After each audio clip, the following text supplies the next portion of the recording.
The Mayo icon Lee Keegan is speaking today at the launch of the Bord Gáis Energy GAA Legends Tours of Croke Park.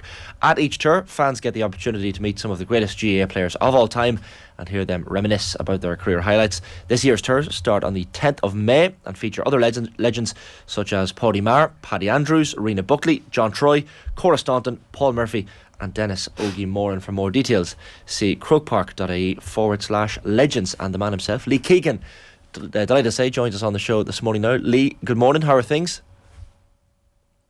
I think either you're on mute or we have you on mute here. Either one. Go again, Lee. Can you hear me, guys? We got you. We got you. We're flying. Sorry, I was saying, Shane, fair play to you. You rhymed off some pretty good legends there, so I was impressed myself when I heard them. It's not a bad list to be included in, Lee, is it? Well, I'm not sure. Maybe I'm down the pecking order. You're there somewhere. How are you finding the punditry now, being aside from away from the playing action? Is it relief? Is it a little bit of looking at Mayo and thinking, geez, I'd love to still be there? Or how do you feel about the whole thing now?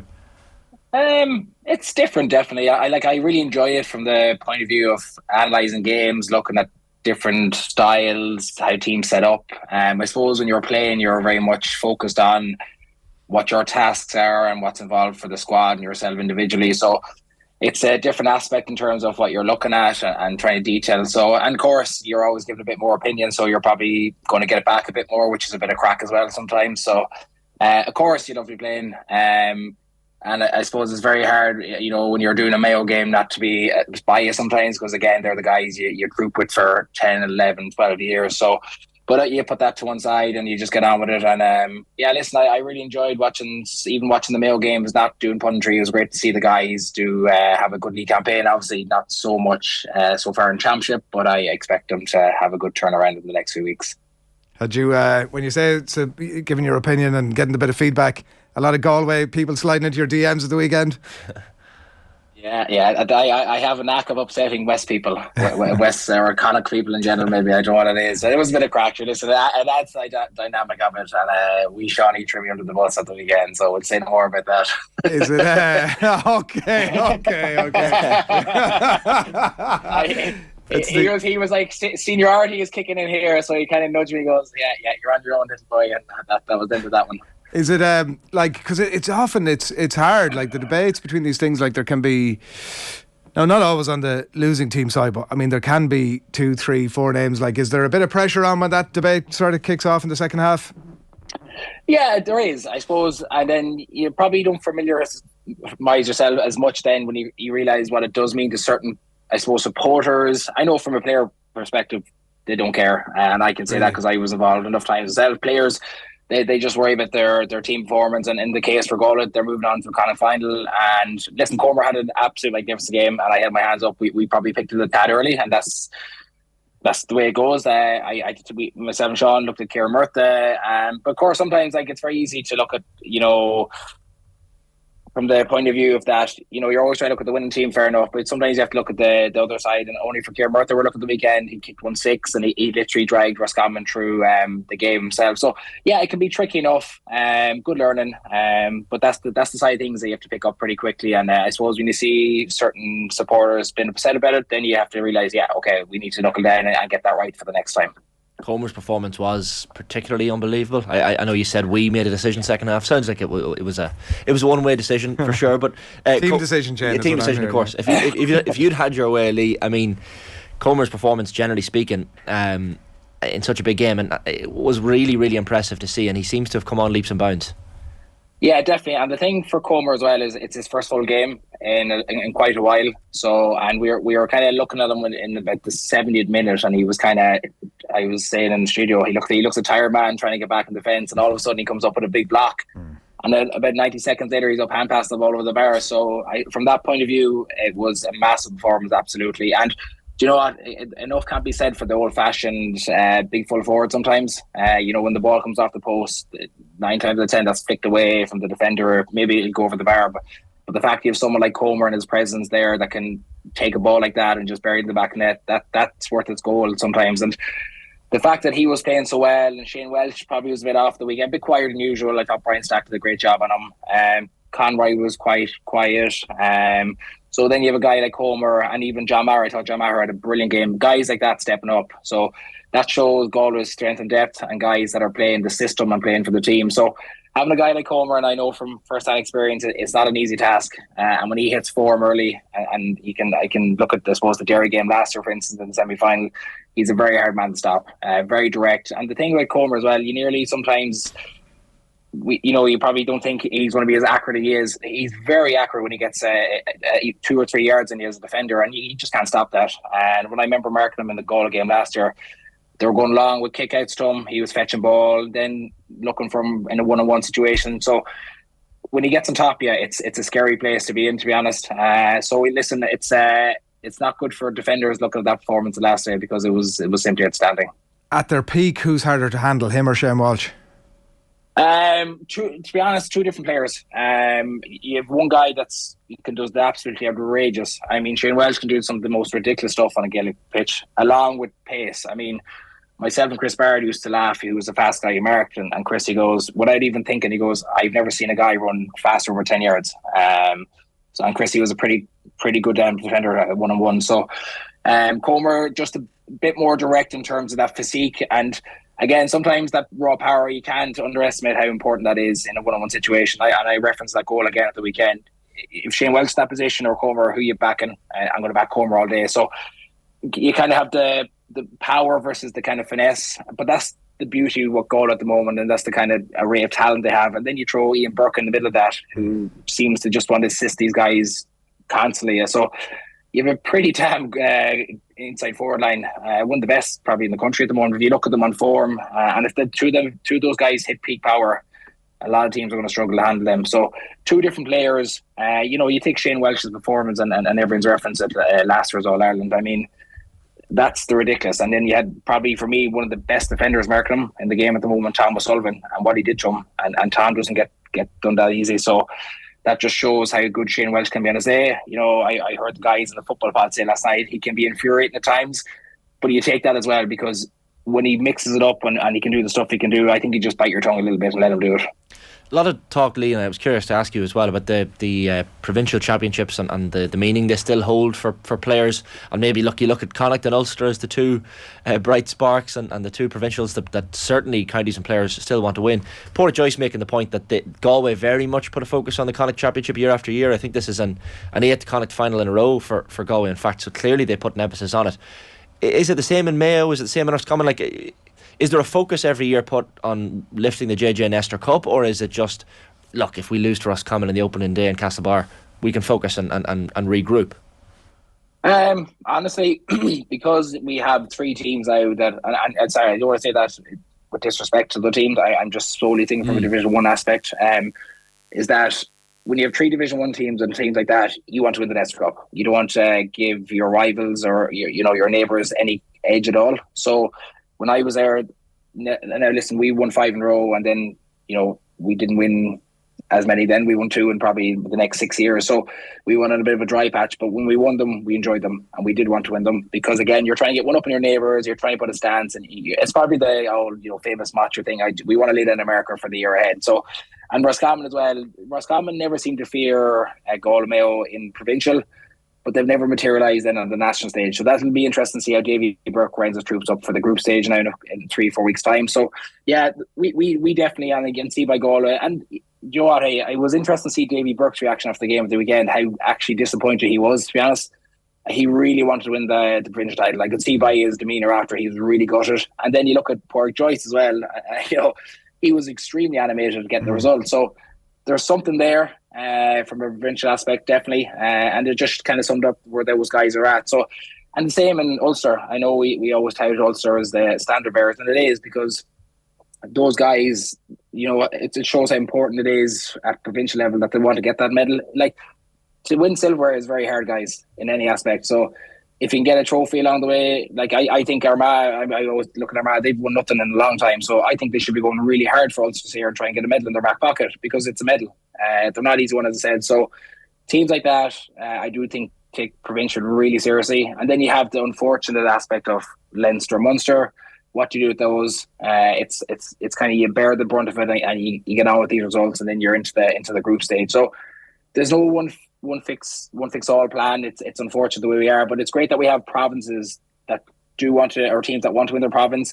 Now again, and that's not to say, you look at the Louth game, Westmeath last day, it was an absolute cracking game, but the problem for Leinster is it's Dublin, and they're not. And I say that is, who's going to beat Dublin in Leinster? I mean, there's no evidence that they're going to be beaten again this year or anytime soon. So I'm not sure what the long-term goal of that is, and the same in Munster. I mean, unless Cork or Clare or some of these teams, they're up and ante from underage up, and it's not easy done. I know that. I fully respect that, but we'll still be talking about Kerry winning the next 10 or Dublin winning the next 10. So where I feel in Connacht and Ulster, you can nearly tip 3 to 5 teams out of each province that are going to that have a chance of winning the provincial medal. So there is some glory in that and some respect, and it was really, I think, what I took from the game at the weekend. It was really fascinating to see the guys' reaction post game. I suppose the disappointment versus the animation from Pork. So yeah, 100% agreed. Noticed that on the TV. In fact, felt that sort of the celebration was probably more animated than it would be if they end up winning the kind of final next weekend. That there was almost a recognition. Yeah, and I don't think, and this is, I'm not, no disrespect to Sligo, and Tony McEntee and the structure and the work that's gone in there is huge. But there wasn't a huge opportunity for both those teams. They knew it was ahead of them. Because again, you're looking at the Gulf class. I looked at the Dublin Laois game the last day, and Laois are on a bit of a resurgent, but they're a Division 4 doing well. You take Dublin, who can just go through the gears, and I don't think I've ever seen a score of 430 put up in a senior game before. So that's the issues we have. So there was a bigger picture for the likes of Roscommon and Galway, what was ahead of them. And again, not disrespecting Sligo, I fully expect them to throw the kitchen sink at the guys, but it's just the gulf in Division 3-4 in some aspects versus Division 1-2, and that's just the bigger teams get stronger as the year goes on, and then it shows then the lack of probably resources and talent that some other teams have when they're coming up against these teams. Can I just ask you one more on Mayo, Lee, just in relation, because the point gets made and debated about whether it was more useful to them, and I know you've obviously rightly pointed out that as a group they want to go ahead and win the Nestor Cup, and that's obviously not on the table, but whether it might be more useful to have had the time away. And you mentioned about some of the years that you would have had that. I don't know that it would have been maybe to the same extent that they've had it now, have been knocked out so early, but you have obviously some players have gone on holiday, some are coming a bit of rehabbing back from injury, some of them are playing club, and I think they're back training again this week. But you've basically a block of about 4 weeks now before they get back into, at least 4 weeks before they get back into a competitive game. From a group point of view, when you were in the middle of that, is that feel like, geez, we're heading back into a long slog here now again, or do you feel refreshed by it, or what's the feeling within the group when that happens? I feel great. I feel like I could go train tomorrow. No, do you know what?